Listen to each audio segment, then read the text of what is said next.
الحمد لله. الحمد لله رب العالمين والعاقبة للمتقين والصلاة والسلام على سيد المرسلين. أما بعد فأعوذ بالله من الشيطان الرجيم. بسم الله الرحمن الرحيم. واذكروا نعمة الله عليكم إذ كنتم أعداء فألف بين قلوبكم فأصبحتم بنعمته إخوانا. صدق الله مولانا العظيم وبلغنا رسوله النبي الكريم. رب اشرح لي صدري ويسر لي أمري واحلل عقدة من لساني يفقه قولي. سبحانك لا علم لنا إلا ما علمتنا إنك أنت العليم الحكيم.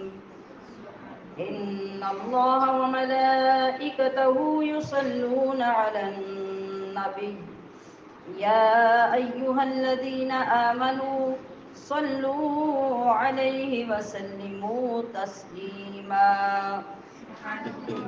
درود پاک حضور نبی کریم رؤوف الرحیم صلی اللہ علیہ وسلم کی بارگاہ رحمت میں انتہائی محبت کے ساتھ پیش کیجیے. ہے سراپا اجالا ہمارا نبی، ہے سراپا اجالا ہمارا نبی، رحمت حق تعالی ہمارا نبی، جس کا کونین میں کوئی ثانی نہیں، جس کا کونین میں کوئی ثانی نہیں، ہے وہ جگ سے نرالا ہمارا نبی. آب کوثر پئیں گے تو صرف اس لیے،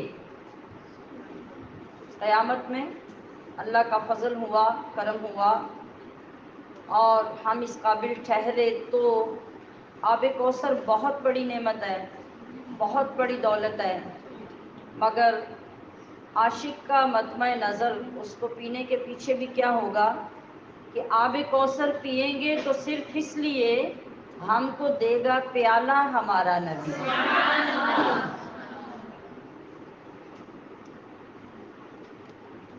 فکر و نگاہ بشر سے کہیں، فکر و نگاہ بشر سے کہیں ہے بلند اور بالا ہمارا نبی، جس کی نسبت سے ہو جائیں گے پار ہم، جس کی نسبت سے ہو جائیں گے پار ہم، ہے وہ سچا حوالہ ہمارا نبی. آمنہ کا دلارا ہمارا نبی، سب کی آنکھوں کا تارا ہمارا نبی، اور ہے وہ جگ سے نرالا ہمارا نبی. الحمدللہ اس وقت ہم بیک وقت 3 جگہوں کی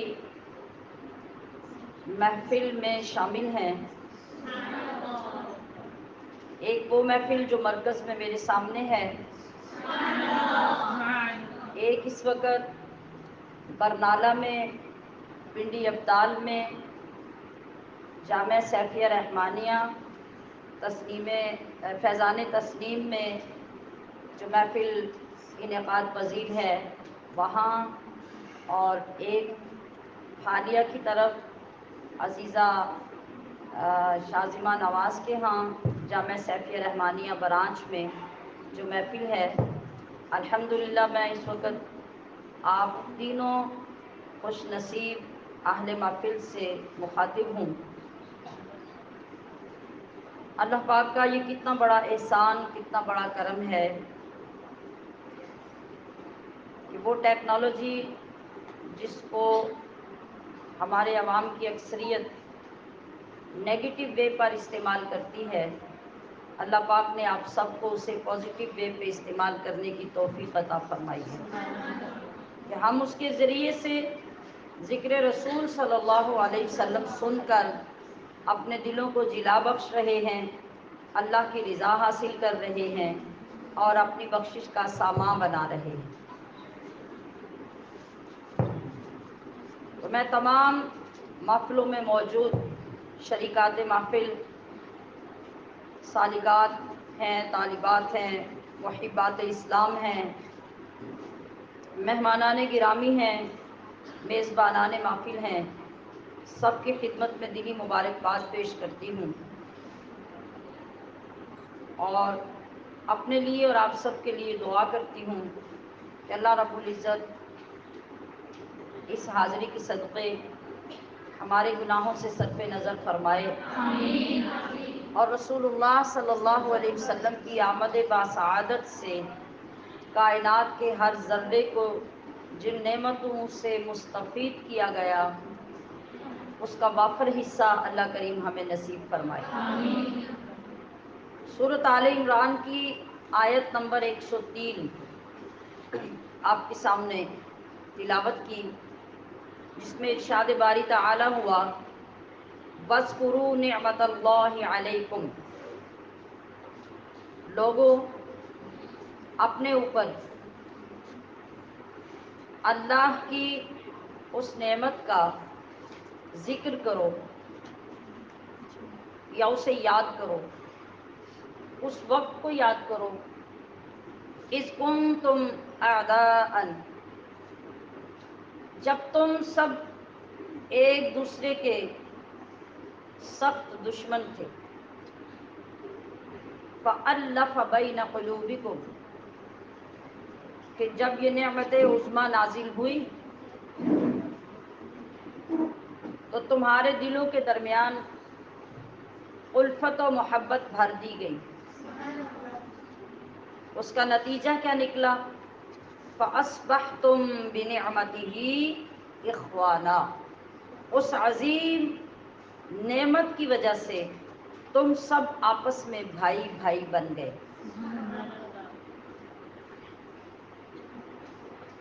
جتنا عرصہ اس دنیا کا گزر گیا اور جتنے عرصے سے رسالت مآب صلی اللہ علیہ وسلم کا میلاد پاک دنیا کو روشنیاں بخش رہا ہے اور اہل دل اور اہل محبت آقا دو عالم علیہ الصلوۃ والسلام کے ذکر پاک سے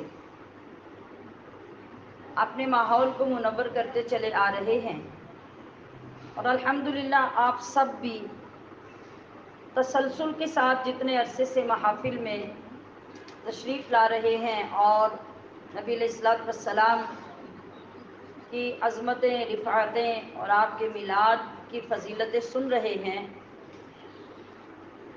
میرے خیال میں اب اس کے بعد ہمیں اس کی ضرورت نہیں رہتی کہ ہم پھر یہیں سے تذکرہ شروع کریں کہ نبی علیہ السلام کا میلاد منانا چاہیے یا نہیں، وہ ثواب ہے، وہ فضیلت ہے، یا وہ بدعت ہے، یا وہ درست ہے یا غلط ہے۔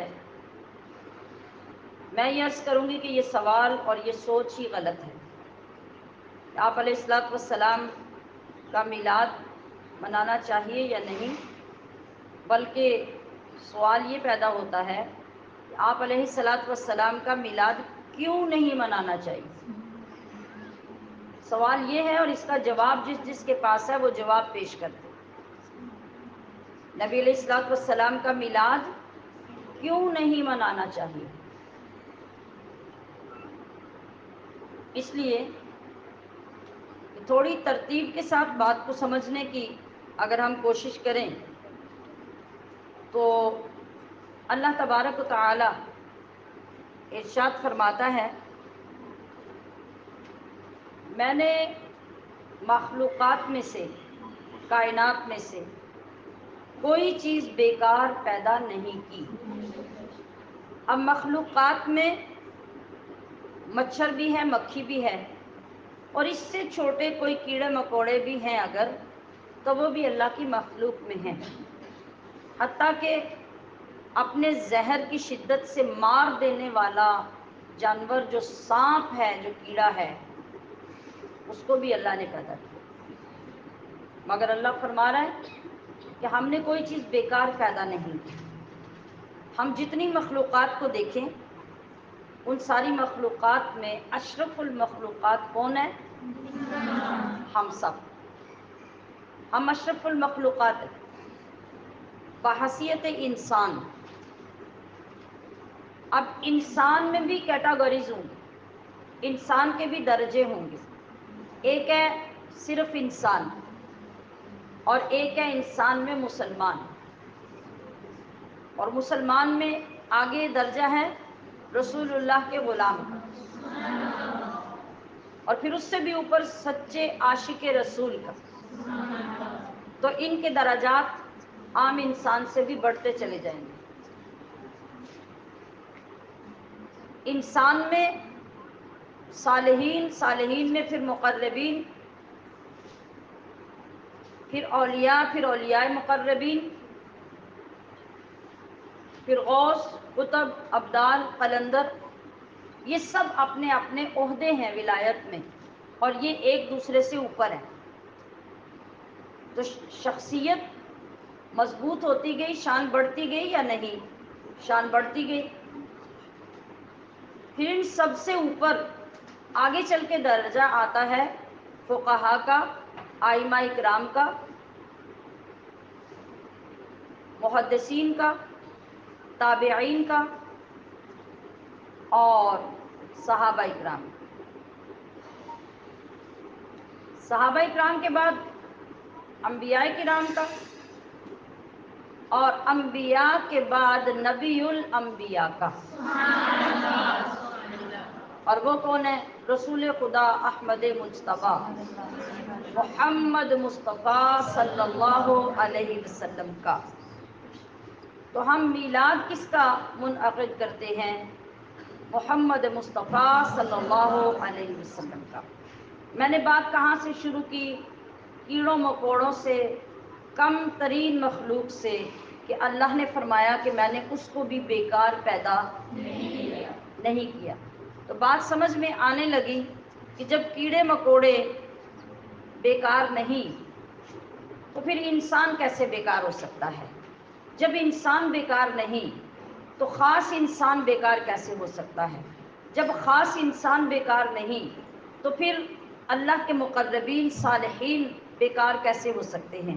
جب وہ بیکار نہیں تو خاص اولیاء اعظام بیکار کیسے ہو سکتے ہیں؟ جب وہ بیکار نہیں تو تبع تابعین اور تابعین بیکار کیسے ہو سکتے ہیں؟ جب وہ بیکار نہیں تو صحابہ اکرام بیکار کیسے ہو سکتے ہیں؟ جب وہ بیکار نہیں تو انبیاء کرام معاذ اللہ بیکار کیسے ہو سکتے ہیں؟ جب یہاں تک سمجھ آ گئی تو نبی الانبیاء کے بارے میں ہم کیا کہیں؟ آپ کی شان، مرتبت، فضیلت کے بارے میں ہم کیا کہیں گے؟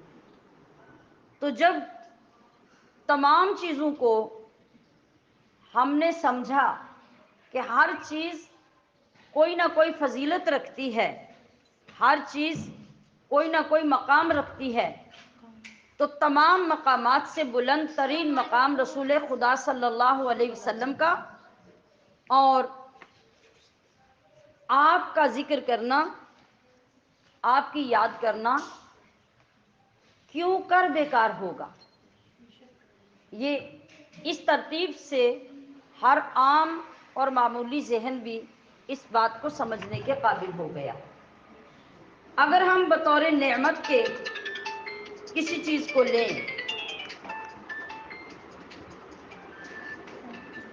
تو بطور نعمت کے ہم جس جس چیز کو نعمت شمار کرتے ہیں اس کا تذکرہ کرنا ضروری سمجھتے ہیں۔ آج ہم مختلف اوقات میں مختلف ڈیز مناتے ہیں۔ ابھی چند دن پہلے آپ نے ٹیچرز ڈے منایا،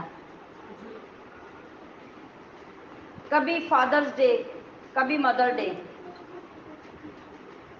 ایسے ہی کبھی یوم مزدورہ ہے، کبھی کسی خاص دن کے ساتھ نسبت کر کے وہ دن منائے جاتے ہیں کہ اس دن مزدوروں کے حقوق کی بحالی ہوئی، ماں کے حقوق پر سیمینار مقرر کیے جاتے ہیں اور ان کی عظمت کو سلام پیش کرنے کا ایک طریقہ رائج کیا گیا. ایسے ہی باقی چیزوں کو آپ شمار کر لیں. ہمیں کوئی خاص نعمت ملتی ہے یا کسی خاص چیز میں کامیابی ملتی ہے تو ہم اس دن کو نوٹ کر لیتے ہیں، اور جب اگلے سال میں وہ دن آتا ہے ہم اس کا کسی نہ کسی طریقے سے تذکرہ کرتے ہیں. دوسرے لفظوں میں اس کو اپنی حیثیت کے مطابق سیلیبریٹ کرتے ہیں. نعمت میں ہمارے نزدیک ہماری شادی نعمت ہے. تو شادی کی سالگرہ کرنے کا کتنا رواج ہو چکا ہے. وہ غریب بھی ہے تو اپنی شادی کو یاد کرے گا، وہ دو چار بندوں کا کھانا ہی کیوں نہ بنا لے، کوئی اپنا ڈریس نیا لے آئے، کوئی شوہر بیوی کے لیے گھر میں پھول ہی کیوں نہ لے آئے، لیکن وہ اپنی حیثیت کے مطابق اپنی شادی کے دن کو سیلیبریٹ کرتے ہیں. وہ سمجھتے ہیں کہ یہ دن نعمت ہے، لیکن وہ سمجھتے ہوئے کاش ہر شوہر اور بیوی یہ سمجھ لیں کہ شادی کی یہ نعمت کس کے صدقے سے ملی، تو ساتھ ہی رسول کریم بھی یاد آ جائیں. بیٹا بیٹی پیدا ہوئے تو آج کل کتنا رواج ہو چکا ہے کہ ہم ان کی سالگرہ مناتے ہیں. وہاں پر بھی ہماری حیثیت کے مطابق سیلیبریشن ہوتی ہے.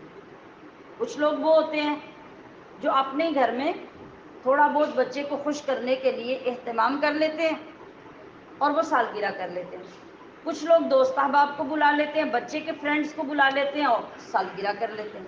اور کچھ لوگ کیا کرتے ہیں، پورے خاندان کو بلا لیتے ہیں حیثیت کے مطابق. تو اس نعمت کا شکر ادا کرنے کے لیے اولاد حلال طریقے سے اولاد بنی تو محمد مصطفیٰ کے صدقے، آپ کا نکاح حلال ہوا تو محمد مصطفیٰ کے صدقے. آپ کو کسی دن خاص کوئی نوکری میں پروموشن ہوتی ہے، آپ سال کے بعد اس کو یاد کرتے ہیں کہ آج مجھے فلاں رینک کا آفیسر بنے، اتنے سال ہو گئے اور آج کے دن میری پروموشن ہوئی تھی، آج کا دن میری بڑی خوشی کا دن تھا. آپ اس کے لیے بھی کچھ نہ کچھ اہتمام کر لیتے ہیں، یا آپ کے ذوق پہ ڈیپینڈ کرتا ہے. تو اللہ تبارک و تعالی نے اس نعمت کو یاد کرنے کا تو امر فرمایا. اذکروا، آپ جو طالبات بیٹھے ہیں، آپ نے آج صبح کے سبق میں امر کا صیغہ پڑھا جس میں بتایا گیا تھا کہ آپ جب امر کا صیغہ استعمال کرتے ہیں تو اس کے ذریعے سے کسی سے ریکویسٹ کرتے ہیں، کسی کو درخواست پیش کرتے ہیں، کسی کو کسی کام کا حکم دیتے ہیں، وہ امر ہوتا ہے. تو اللہ تعالیٰ کسی سے ریکویسٹ کرے گا یا حکم دے گا؟ حکم دے گا. تو اللہ نے فرمایا وَاذْکُرُوا، واو کو ہٹا دیں تو صبح جو آپ نے قاعدہ پڑھا اس کے مطابق بنتا ہے اذکروا. ٹھیک ہے، یہ کیا صیغہ ہوا؟ امر کا صیغہ. اب اللہ نے حکم فرما دیا، نہ شادی کی سالگرہ کا حکم، نہ بچے کی سالگرہ کا حکم، نہ کسی اور جگہ پر اسپیشلی حکم آیا، مگر یہاں اللہ نے حکم دیا وَاذْكُرُوا نِعْمَتَ اللَّهِ عَلَيْكُمْ، کہ لوگوں جو تم پر نعمت آئی اس نعمت کے تذکرے کرو، اس نعمت کو یاد کرو، اس نعمت کو سیلیبریٹ کرو. کیوں؟ اس لیے کہ اگر یہ نعمت نہ آتی تو اذ کنتم اعداء، جو اس کے آنے سے پہلے تم ایک دوسرے کے جانی دشمن تھے، وہ دشمنیاں کبھی ختم نہ ہوتی. وہ نعمت آئی تو فألف بین قلوبکم، اللہ نے تمہارے دلوں کو جوڑ دیا. اللہ نے تمہارے دلوں میں الفتیں پیدا کر دی، محبتیں پیدا کر دی. تو اس کا نتیجہ یہ نکلا کہ جو ایک دوسرے کو دیکھنا پسند نہیں کرتے تھے، ایک دوسرے کے راستے سے گزر نہیں سکتے تھے، ایک دوسرے کو زمین پہ چلتا برداشت نہیں کر سکتے تھے، فَأَصْبَحْتُمْ بِنِعْمَتِهِ إِخْوَانًا، وہ نعمت جو رسول اللہ کی صورت میں اللہ نے نازل فرمائی اس کے ساتھ تم سب ایک دوسرے کے بھائی بھائی بن گئے۔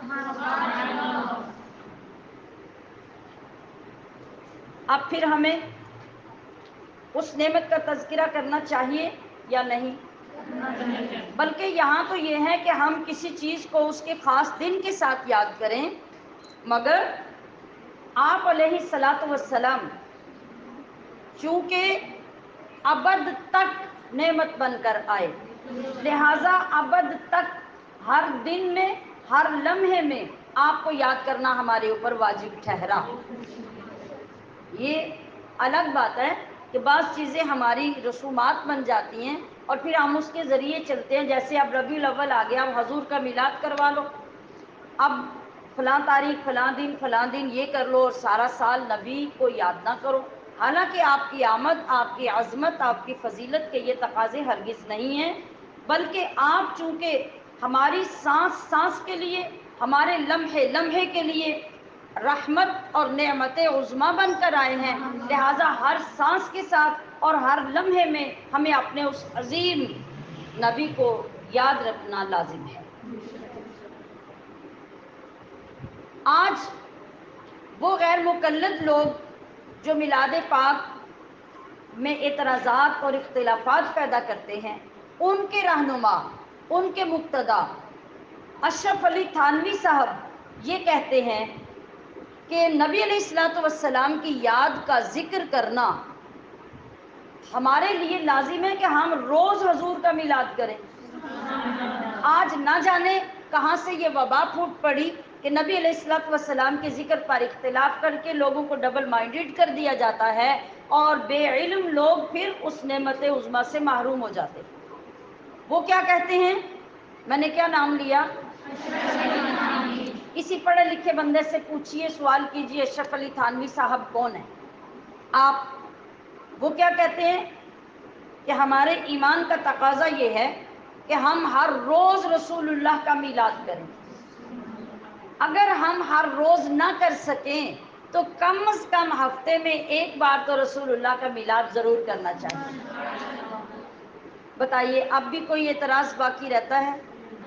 جی، تو پھر آپ دیکھیے، میں نے کہا کہ اللہ کریم نے کوئی چیز بیکار پیدا نہیں کی، اور وہ چیزیں جو سب کی نظر میں کارآمد نہیں، صرف ہماری نظر میں کارآمد ہوں تو ہم ان کو بھی یاد کرتے ہیں، ان کا ذکر لازمی سمجھتے ہیں۔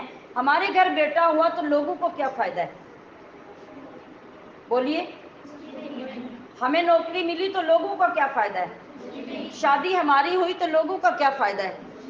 نہیں۔ تو ہم اس خوشی میں بھی لوگوں کو بلا کے شریک کر لیتے ہیں، اور مربت کا تقاضا ہوتا ہے کہ دوست احباب آ کے شریک ہو جاتے ہیں۔ تو جس نعمت کا اثر، جس نعمت کی نورانیت، جس نعمت کا شرف پوری کائنات میں جو اس وقت موجود تھی اس پر بھی ہو، اور جو قیامت تک آنے والی ہے اس پر بھی ہو، تو بتائیے اس کا ذکر کرنا کتنا باعث خیر ہوگا، اور اس کا ذکر کرنا کتنا ضروری ہوگا۔ اور پھر وہ نبی جو بصورت انسان سیدہ طیبہ آمینہ رضی اللہ تعالی عنہا کی آغوش میں تشریف لاتے ہیں، ان کا کردار، ان کا مقام کیا ہے کہ کفر سے وہ لے گیا دنیا کو ایمان کی طرف۔ کفر سے، یہاں ایک خاندان، ایک گھر، ایک برادری کی بات نہیں، بلکہ کفر سے وہ لے گیا دنیا کو ایمان کی طرف۔ ایک انسان ایسا آیا جنوں انسان کی طرف، ایک انسان ایسا آیا جنوں انسان کی طرف، اور آپ کی بخشش تسلی بن کے آتی ہے نظر، آپ کی بخشش تسلی بن کے آتی ہے نظر، جب بھی کرتی ہوں نظر میں اپنے عصیاں کی طرف۔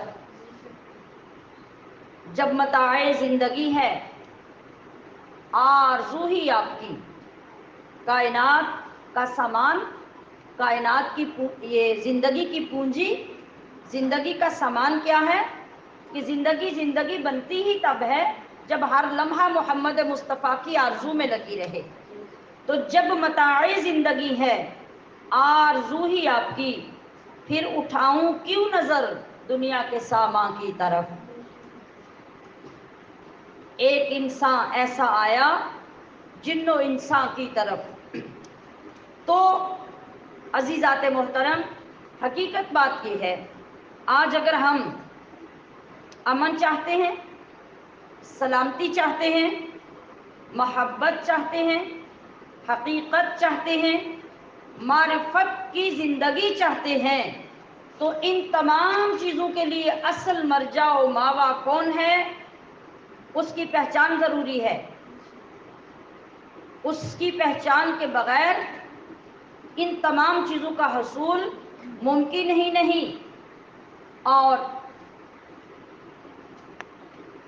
ان تمام چیزوں کے حصول کے لیے ہر جہت سے، ہر سمت سے، ہر شے اپنے وجود کو قائم رکھنے کے لیے آمنہ کے لال کی محتاج ہے۔ ابن قیم کہتے ہیں، یہ وہ ابن قیم ہے جو کسی ایک مسلک کے رہنما نہیں، کسی ایک مکتبہ فکر کی پہچان نہیں، بلکہ ہر مسلک کا شخص انہیں تسلیم کرتا اور مانتا ہے۔ یہ کہتے ہیں کہ اللہ کو کسی کی حاجت نہیں، اللہ کسی کا محتاج نہیں، اللہ کو کسی کی ضرورت نہیں۔ اور رسول اللہ کون ہے؟ رسول اللہ کو اللہ کے سوا کسی کی حاجت نہیں، اللہ کے سوا وہ کسی کے محتاج نہیں۔ اب اس سے نیچے آ جائیے تو کائنات کی ہر شے اپنی بقا کے لیے رسول اللہ کی محتاج ہے۔ حتیٰ کہ سورج نکلنے کے لیے رسول اللہ کے نور کا محتاج ہے، روشنیاں بکھرنے کے لیے رسول اللہ کے نور کی محتاج ہیں، اور یہی روشنیاں سمٹنے کے لیے بھی رسول اللہ کی نظر کی محتاج ہیں۔ چاند اپنی چاندنی بکھیرنے میں رسول اللہ کا محتاج ہے، بادل بارش برسانے میں رسول اللہ کی رحمت کا محتاج ہے، پھول کھلنے میں رسول اللہ کے محتاج ہیں، آبشاریں بہنے میں رسول اللہ کی محتاج ہیں، ستارے جھلملانے میں رسول اللہ کی ذات کے محتاج ہیں، اور ہر انسان سانس لینے میں رسول اللہ کا محتاج ہے۔ اسی اعلیٰ نسبت کی وجہ سے قرآن نے فرمایا، کنتم خیر امت اخرجت للناس، کہ اے میرے محبوب کی امت، تم افضل ترین اور بہترین امت ہو جو لوگوں میں ظاہر کی گئی۔ کس وجہ سے؟ تمہاری افضلیت کیوں ہے؟ تمہاری بہتری کیوں ہے؟ اس لیے کہ تم سابقہ انبیاء کے کام پر مقرر ہو اور اپنے نبی کی وراثت تقسیم کرنے پر مقرر ہو۔ سابقہ انبیاء کا کام اور تمہارے نبی کی وراثت کیا ہے؟ تأمرون بالمعروف وتنہون عن المنکر وتؤمنون باللہ۔ کیوں افضلیت ہے تمہاری؟ کہ تمہارے ذمے ہے لوگوں کو نیکی کا حکم دینا، تمہارے ذمے ہے لوگوں کو برائی سے روکنا، اور تمہارے ذمے ہے اپنے رب پر کامل ایمان رکھنا۔ یہی ہماری سرداری کی وجہ ہے، یہی ہماری فضیلت ہے، اور یہی نبیوں کا کام ہمارے ذمے لگایا گیا ہے، ہمیں سونپا گیا ہے۔ جب ان باتوں کو اپنا کر، ان نظریات کے حامل بن کر یہ ڈیوٹیاں سر انجام دیتے ہوئے اپنے محبوب کا ذکر آپ کرتے ہیں، اور یہ ذکر سنانے کے لیے لوگوں کو جمع کرتے ہیں، اور اس سے اپنے ایمان کو جلا بخشتے ہیں، اور آنے والے بھی اپنے سینے کھول کر ان کو منور کرنے کے لیے پیش کرتے ہیں، تو پھر آپ علیہ الصلاۃ والسلام کی یاد کی ان محافل میں بیٹھ کر جو دولتیں ان کو نصیب ہوتی ہیں اور جن آداب کے ساتھ آقا علیہ الصلاۃ والسلام کا فیضان وہ اپنے اندر سمیٹ لیتے ہیں، تو پھر اس خوش نصیبی کے بعد وہ ہر سمت یہ ڈنکا بجاتے سنائی دیتے ہیں کہ نبی علیہ الصلوۃ والسلام کی ذات سے اٹیچ ہونے سے پہلے، حضور کا ذکر سن کر عمل کرنے سے پہلے، آپ علیہ الصلوۃ والسلام کی تعلیمات سن کر ان میں اپنے آپ کو ڈھالنے سے پہلے لوگوں میرا حال یہ تھا کہ میرے گھر وچ ڈیرے غریبی دے سن، میرے گھر وچ ڈیرے غریبی دے سن، پہرے لگے ہوئے بد نصیبی دے سن، کملی والے دے میلاد لئی جس گھڑی اپنے گھر نو سجایا تے گل بن گئی، کملی والے دے میلاد لئی جس گھڑی اپنے گھر نو سجایا تے گل بن گئی۔ اور میری ذاتی حالت کیا تھی کہ میرا سینہ سی دکھاں دی آماج گاہ، دکھ ہی دکھ بھرے ہوئے تھے، غم ہی غم بھرے ہوئے تھے میرے سینے میں، میرا سینہ سی دکھاں دی آماج گاہ،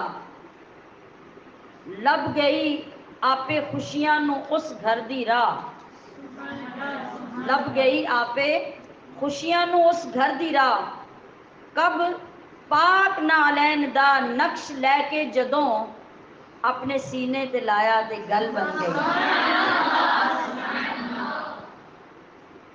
جب ہمارے اندر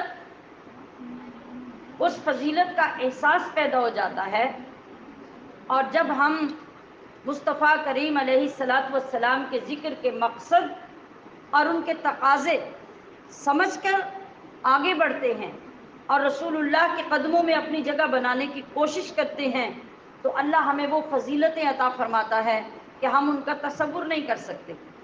چند دن قبل جو 12 ربیع النور شریف کو ہمارا سالانہ پروگرام ہوا، اس میں میں نے میلاد پاک کے 5 مقاصد بیان کیے اور وہ ہمارے یوٹیوب چینل پہ موجود ہے۔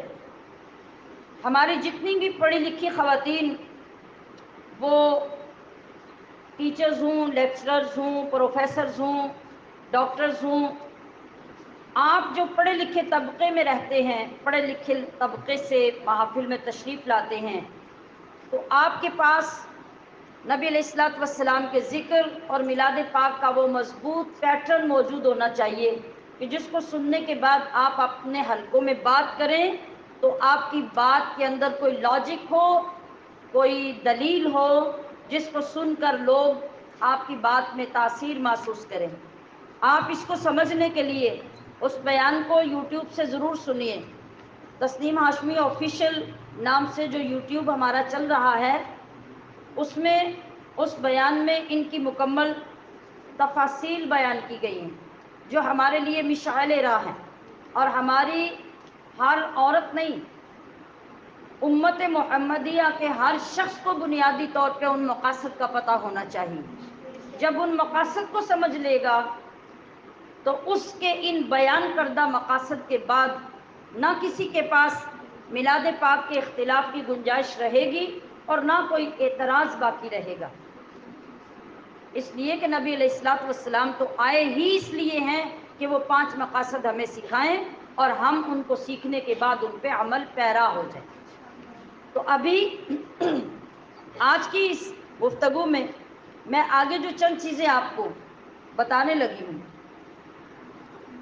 وہ اسی آیت کریمہ کی روشنی میں ہیں جو میں نے آپ کے سامنے پڑھی کہ اللہ تعالیٰ کی نعمت عظمیٰ رسول اللہ صلی اللہ علیہ وسلم ہے، جن کی آمد سے ہمیں وہ عظمتیں ملی، وہ شرف ملا کہ کائنات میں کوئی شخص ہمارے شرف کا مقابلہ نہیں کر سکتا، حتیٰ کہ پچھلی امتیں نبی کریم صلی اللہ علیہ وسلم کے زمانے سے پہلے جو گزری ہیں، ان میں آپ نے قرآن عظیم میں یہ پڑھا، یا بنی اسرائیل اذکروا نعمتی التی انعمت علیکم وانی فضلتکم علی العالمین۔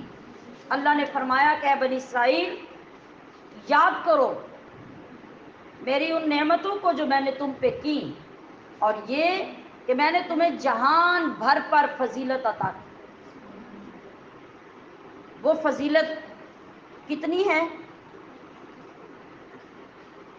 اور ان کا شرف کتنا تھا. جو شرف اور جو فضیلت ان کو نبی کے قرب کی وجہ سے اور خاص نبی کو ملا اور اس نبی کے ذریعے اس امت کو ملا، اللہ کریم نے اس سے بہت زیادہ شرف نبی کے ہر غلام کو عطا کیا.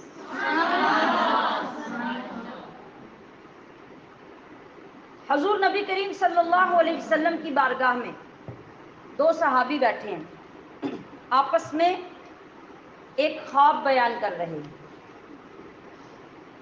ایک صحابی بیان کر رہے ہیں کہ میں نے رات میں خواب دیکھا اور میں نے خواب میں تمام انبیاء کی زیارت کی.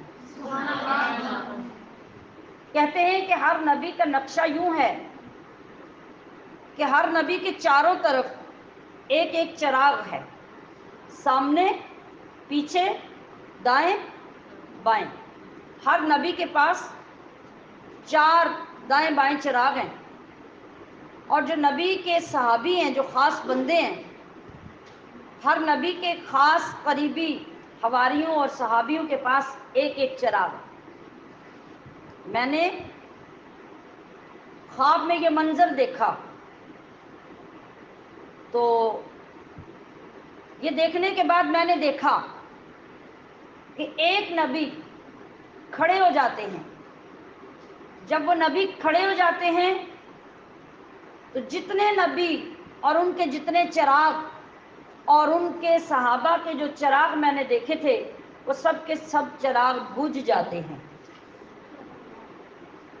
اور یہ نبی جو کھڑے ہوتے ہیں یہ اس شان سے کھڑے ہوتے ہیں کہ ان کے چاروں طرف 4 یا 8 یا 10 یا 20 یا 50 چراغ نہیں، بلکہ اس نبی کی جو زلف اقدس ہے، ہر سر مبارک پر ہر زلف مکمل ایک چراغ ہے. اور آپ کے ارد گرد جو آپ کے خاص صحابہ ہیں ان میں سے ہر صحابی کے ہاتھ میں 4 چراغ ہیں. اس کے چاروں طرف، ہاتھ میں نہیں بلکہ چاروں طرف ایک ایک چراغ ہے. جس طرح پہلے نبیوں کے پاس دیکھا تھا کہ ان کے چاروں طرف ایک ایک چراغ ہے، اب یہ نبی جو کھڑے ہوئے ان کی تو ہر زلف چراغ ہے، اور جو ان کے خاص صحابی ہیں ان میں سے ہر صحابی کے چاروں طرف ایک ایک چراغ ہے.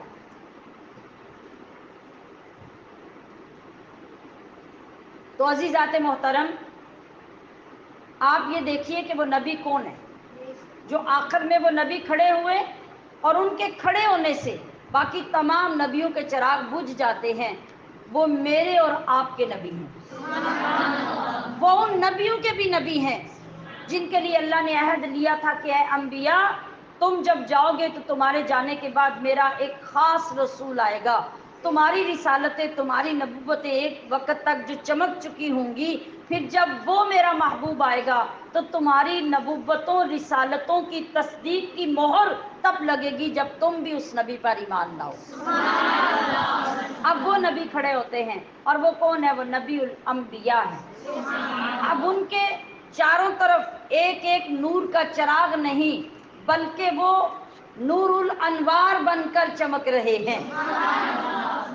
جب وہ دو صحابی آپس میں بات کر رہے تھے ان کے پاس کعب احبار بیٹھے تھے. یہ کعب احبار کون ہے؟ یہ پچھلی کتابوں کے ماہر ترین عالم تھے، خاص طور پہ توریت اور انجیل کی. تو یہ کچھ فاصلے پہ بیٹھے ان کی بات سن رہے تھے. ابھی تک یہ ایمان نہیں لائے تھے، یہ موجود تھے رسول اللہ کے زمانے میں اور ان تمام چیزوں کو جانتے بھی تھے، مگر ایمان اس وقت نہیں لائے. یہ حضرت عمر فاروق کے زمانے میں جا کر ایمان لائے تھے. تو جب انہوں نے ان دو صحابہ کی گفتگو سنی، تھوڑے فاصلے پہ جب بیٹھے تھے، انہوں نے کہا کہ تم آپس میں کیا بات کر رہے ہو؟ کیا کوئی کہانی سنا رہے ہو؟ کیا کوئی واقعہ سنا رہے ہو؟ اس بات کے پیچھے کیا ہے مجھے بتاؤ۔ صحابی نے کہا کہ نہیں، یہ کہانی نہیں، بلکہ میں نے یہ خواب دیکھا، اور خواب میں میں نے یہ منظر دیکھا۔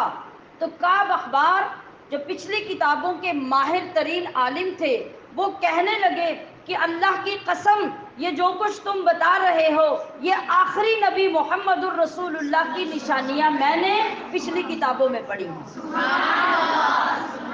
اور یہ سب سچ ہے۔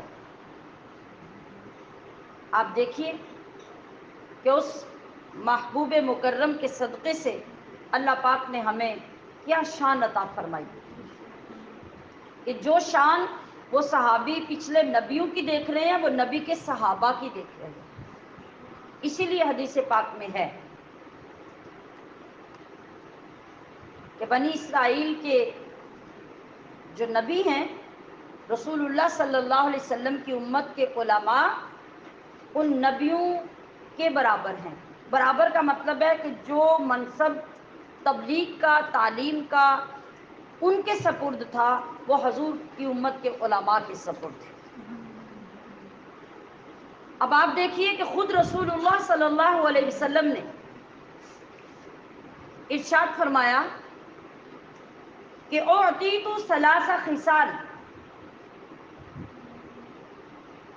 اے میرے صحابہ، مجھے 3 خاص خصلتیں وہ عطا کی گئی ہیں جو پچھلے انبیاء کو عطا نہیں ہوں۔ وہ 3 خصلتیں کیا ہیں؟ اعطیت صلاۃ فی الصفوف، اعطیت سلامہ، اعطیت آمین۔ پہلی خصلت کیا ہے؟ آپ نے فرمایا کہ مجھے صفیں بنا کر ادا کرنے والی نماز عطا کی۔ اس کا کیا مطلب؟ یہ آپ کے نالج میں میرے خیال میں فرسٹ ٹائم یہ اضافہ ہوگا کہ یہ جو صفیں بنانے والا طریقہ ہے، یہ پہلے کسی امت کو نہیں دیا گیا، یہ محمد الرسول اللہ کو دیا گیا ہے۔ اور آپ نے پھر فرمایا کہ تم اپنی نمازیں صفیں بنا کے پڑھا کرو، جس طرح اللہ کے مقرب فرشتے اللہ کے قرب میں صفیں بناتے ہیں۔ صفیں بنانا اللہ کے مقرب فرشتوں کی مماثلت اور ان کی مثال ہے۔ اور فرمایا کہ اللہ کی بارگاہ میں، اللہ کے قرب میں جو فرشتے کھڑے ہوتے ہیں، وہ اس طرح صفیں بناتے ہیں کہ جب تک پہلی صف مکمل نہیں ہو جاتی، پچھلی صف میں لوگ کھڑے نہیں ہوتے، اور جب لوگ صف بستہ ہو کے زمین پر عبادت کرتے ہیں تو ان کی عبادت فرشتوں کی عبادت کے برابر ہوتی ہے۔ ذرا غور کیجئے کہ یہ نعمت جس نے پچھلی ساری امتوں سے آپ کو ممتاز کر کے فرشتوں کے برابر کیا، وہ نعمت رسول عربی کے صدقے سے ملی، اور آپ کی امت کے علاوہ کسی کو نہیں ملی۔ یہی وجہ تھی نا کہ حضرت عمر فاروق رضی اللہ تعالی عنہ ہاتھ میں لاٹھی رکھا کرتے تھے، چھڑی رکھا کرتے تھے۔ جو لوگ صفیں سیدھی نہیں کرتے تھے، چھڑی کے ساتھ ان کی صفیں سیدھی کیا کرتے تھے۔ حضور نبی علیہ الصلوۃ والسلام نے فرمایا کہ جب تم صفیں سیدھی کرو تو درمیان میں شیطان کے لیے جگہ مت رکھو، کندھے سے کندھا ملا کے کھڑے ہو۔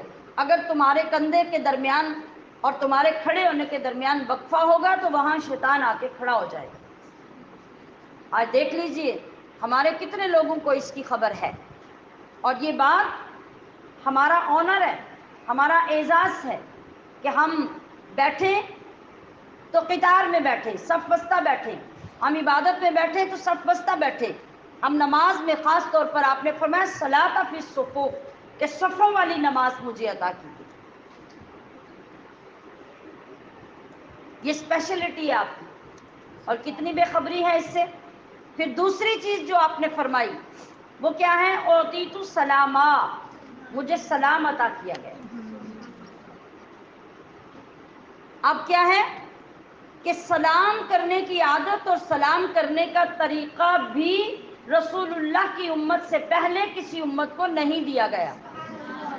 یہ خاص چیز امت محمدیہ کو عطا کی گئی. اور کس کی یہ مشابہت ہے؟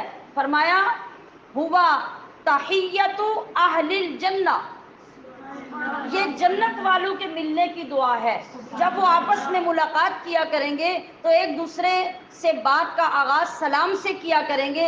اے امت محمدیہ، تیرا یہ اعزاز کہ رب نے تجھے دنیا میں وہ طریقہ سکھا دیا اور محمد الرسول اللہ کے صدقے سے تمہیں اتنی بڑی نعمت عطا فرمائی.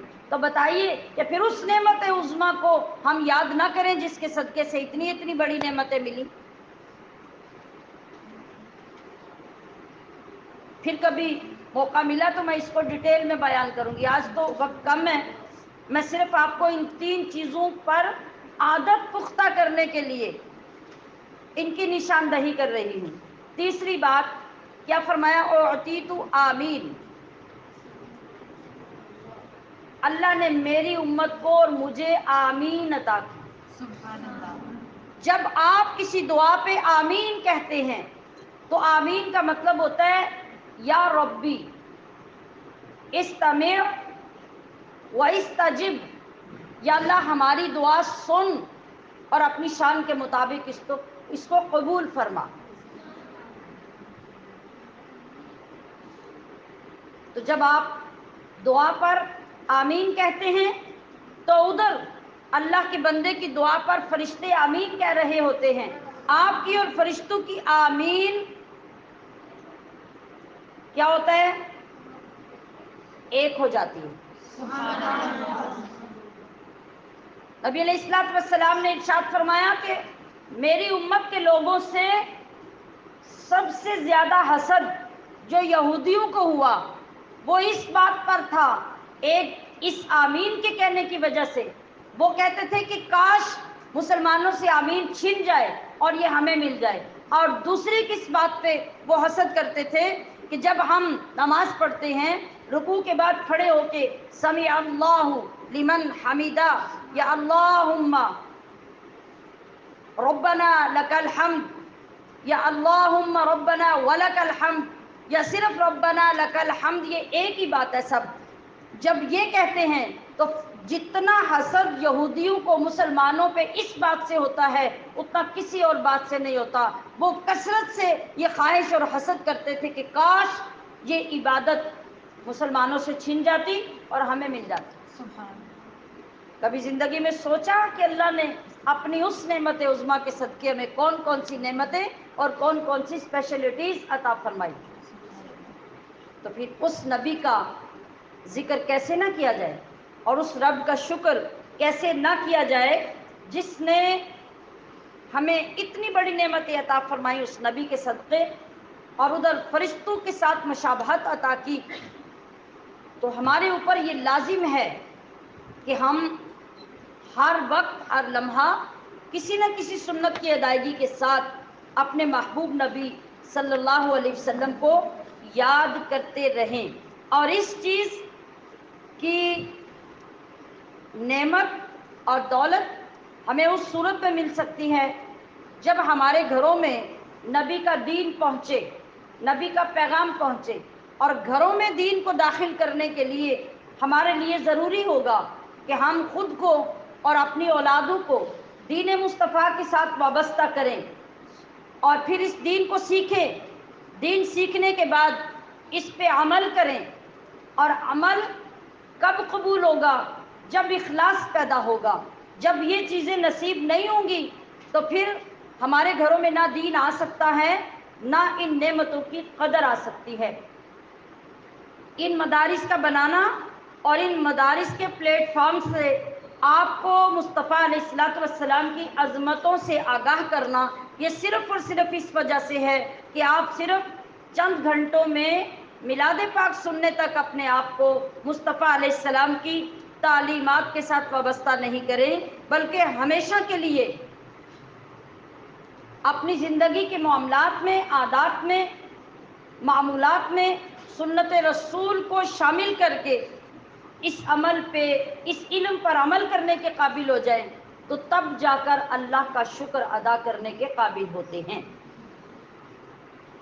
جب ہمارے اندر ہر نیک کام کر کے خوشی کی ایک لہر دوڑ جائے اور ہمارا انگ انگ پکار اٹھے اس وقت کو یاد کر کے جب تاریکیاں تھی، ظلمت تھی، اندھیرے تھے اور کسی بات کا کچھ علم انسان کو نہیں تھا، اور خاص طور پہ عورت جس کو کوئی انسان سمجھنے کے لیے تیار نہیں تھا، اس کے اوپر تو واجب ہے کہ ہر وقت میں جب اس کو شرف ملے، عزت ملے، شفقت ملے، عظمت ملے، تو وہ سوچے، وہ غور کرے کہ کس کی آمد کا دنیا میں ڈنکا بجا، ہو گیا کون اندھیرے میں جلوہ نما، ہر طرف سے جو یہ آ رہی ہے صدا، مصطفیٰ مجتبیٰ مرحبا مرحبا۔ تو وہ ہر لمحہ سوچے کہ وہ آمینہ کا لال ہے جس نے مجھے عظمتیں دی ہیں، وہ عبداللہ کا نور نظر ہے جس کے صدقے مجھے لوگوں نے انسان سمجھنا شروع کر دیا، نہ کہ انسان بلکہ اس رحمت للعالمین کی رحمت مجھ پر یوں برسی کہ میری اولاد کے لیے ان کی جنت میرے قدموں کے نیچے لا کے رکھ دی گئی۔ تو ہمیں کون سا ضابطہ یاد کرنا ہے؟ سب سے پہلے علم، علم کے بعد علم پر عمل، اور عمل کے لیے اپنے اندر اخلاص۔ ہم یہاں آ کے رک جاتے ہیں، مگر امام غزالی رحمۃ اللہ علیہ فرماتے ہیں کہ علم بغیر عمل کے بیکار ہے، اور عمل بغیر اخلاص کے بیکار ہے، اور اخلاص کو بھی خطرہ لاحق ہے، اخلاص بھی خطرے میں ہے۔ اخلاص کی منزل پہ پہنچ کر بھی آپ سرخرو نہیں ہو سکتے۔ کب؟ انما یخشی اللہ من عبادہ العلماء، کہ اللہ کی خشیت اور ڈر کن لوگوں کو حاصل ہوتا ہے؟ صاحبان علم کو۔ تو ہمارے لیے اپنا محاسبہ کرنا آسان ہو گیا کہ کیا علم ہمارے اندر خشیت الہی پیدا کر رہا ہے؟ نماز قضا ہو جائے تو ہمیں شرم آتی ہے، ہمیں خوف آتا ہے، ہمیں ڈر لگتا ہے، برا کام ہو جائے تو اللہ کا خوف ہمارے دلوں میں آتا ہے، جھوٹ بول کر ہمیں شرمندگی ہوتی ہے، غلط بیانی کر کے، چوری کر کے، برا کام کر کے، غیر شرعی کام کر کے ہمیں اللہ کا ڈر محسوس ہوتا ہے، تو سمجھ لو کہ علم نے آپ کے اندر جگہ بنا لی۔ اور اگر ایسا نہیں تو پھر آپ کا علم بھی دھوکہ ہے، آپ کا وقت جو گزر رہا ہے وہ بھی دھوکہ ہے، اور عمل بھی دھوکہ ہے، اخلاص بھی دھوکہ ہے۔ اصل کیا ہے؟ علم عمل کے بغیر کچھ نہیں، عمل اخلاص کے بغیر کچھ نہیں، اور اخلاص خشیت کے بغیر کچھ نہیں۔ جب خشیت پیدا ہو جائے گی تو آپ کا اخلاص بھی ایک جگہ پہ جم جائے گا، ٹھہر جائے گا، لیکن اخلاص تک اگر آپ رک گئے تو تب بھی عافیت نہیں ہے۔ اللہ کی بارگاہ سے دعا کر لیجئے کہ اللہ رب العزت ہمیں اپنی بارگاہ میں اس انداز سے پیش ہونے کی توفیق عطا فرمائے جو اس کو پسند ہے، اس کے محبوب کو پسند ہے، اس راستے پہ چلنا نصیب فرمائے جس کو اس نے صراط مستقیم کہا ہے، اور وہ طریقے اختیار کرنے کی توفیق عطا فرمائے جو طریقے ہمارے محبوب نبی لے کر دنیا میں جلوہ گر ہوئے ہیں۔ اللہ کریم ہر جگہ پر جہاں آپ سب موجود ہیں، آپ سب کی حاضری اور آپ سب کے وسیلے صدقے سے ہم سب کی حاضری بھی قبول فرمائے۔ وما علی الا البلاغ المبین۔